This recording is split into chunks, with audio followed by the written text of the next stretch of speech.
हमारे श्याम सुंदर सदैव सहृदय हैं और प्रियजन सुखद हैं, पर आज इन सब गोपांगनाओं की ओर तुम्हारी उनके वियोग में ऐसी दारुण दीन दशा देखकर मैं ये निश्चित रूप से अनुभव करने लगा हूं कि वे सचमुच बड़े ही निष्ठुर निर्दय हैं।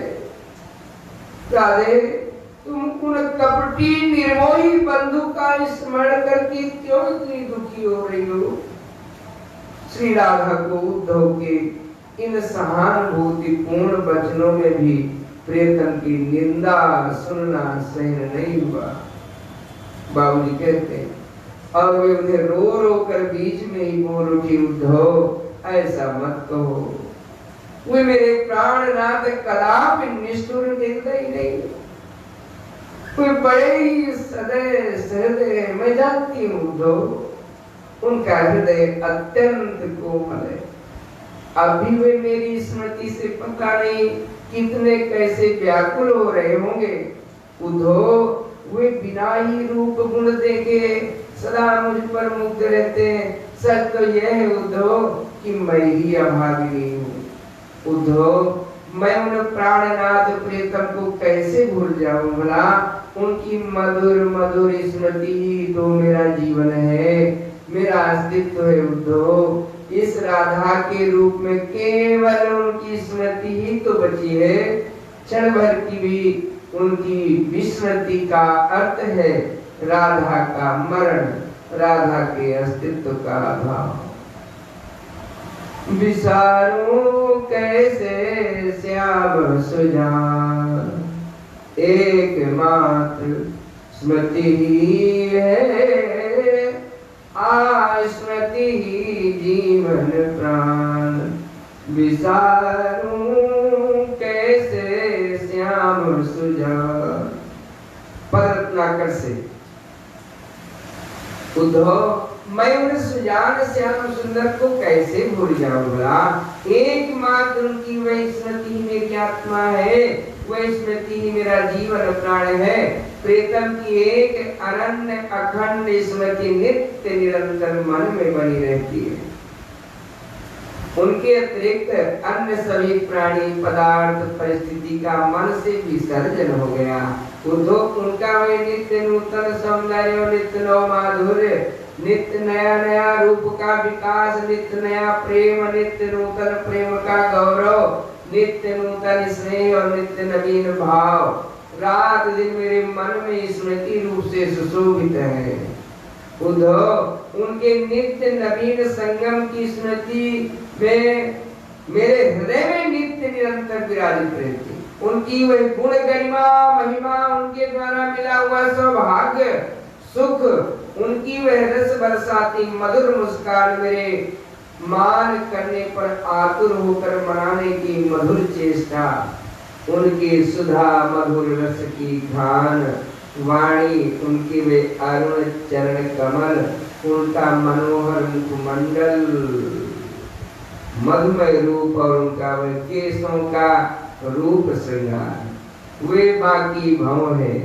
विशाल कदम दल कमल दल लोचन एवं पैरों के नूपुरों की झनकार सदा ही स्मरण रहती है। उद्धव, कहीं उनकी बातें जरा सी सुनने को मिल जाती हैं तो मन हर्ष से पूर्ण हो जाता है, शरीर स्पर्श मात्र से प्रफुल्लित हो जाता है, स्मृति से आत्मा ही सुस्निग्ध हो जाता है एवं नित्य नूतन स्नेह का उदय होता है।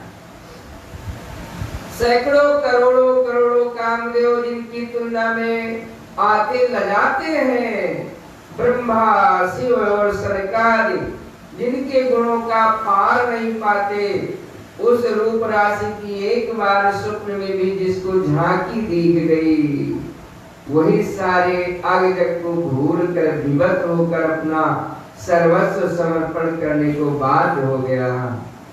उद्धव, जिनके मधुर मनोहर सुंदर गुण तथा जिनकी स्वर लहरी ऐसी अतुलित हो कि जो कठोर पाषाण और काष्ठ को भी द्रवमय जल बनाकर बहा देती है। अरे मरे हुए बच्चों को हरे भरे करके भली भांति मुकुलित कर देती है, वायु तथा सूर्य की चाल रोक देती है और समस्त चल चेतनों को अचल कर देती है। ऐसे उनके मन, उनको मैंने प्रियतम के रूप में प्राप्त किया है। अब भला मेरा मन उन्हें कैसे भूल जाए उद्धव। कोई मेरे प्राणनाथ है, मेरे प्रियतम है, मेरे मधुर से भी मधुर जीवन धन है, वे रात दिन मेरे हृदय में निवास करते हैं, कभी एक क्षण के लिए भी अलग नहीं होते, साथ साथ ही रहते हैं उद्धव। मैं उनमें हूँ और वे मुझ में, हम दोनों में लेस मात्र भी भेद नहीं। तुम तुरंत उन प्रियतम के पास पहुंचकर उनके मन के क्लेश को दूर करो। बाबूजी कहते हैं, इतना कहते ही भाव बदला, वियोग की विषम वेदना पुनः जागृत हो गई और मूर्छित होकर पुनः गिर पड़ी। प्रयास करने पर जब उन्हें चेत हुआ तब वे रोती हुई बोली, गच्छवत्स मधुपुरी सर्वबोध माधवम यथा पश्यामि गोविंदं प्रयत्नेन तथा गुरु निष्फलं मे गतं जन्म गच्छमित्या दुराशया आसाई परमं दुःखं नैराश्यं परमं सुखं। वत्स उद्धव, तुम मथुरा जाओ और माधव को सब बातें समझाकर ऐसा प्रयत्न करो जिसमें हम लोग उनके दर्शन कर सकें। तुम तुरंत चले जाओ उद्धव, तुम तुरंत चले जाओ। हमारा जीवन तो मिथ्या दुराशा में निष्फल ही चला गया। आशा ही परम दुख है और निराशा ही परम सुख है। राधिका जी यों कहकर फिर रोने लगी। उद्धव जी ने उनके चरण कमलों में प्रणाम करके प्रस्थान किया। राधा राधा राधा।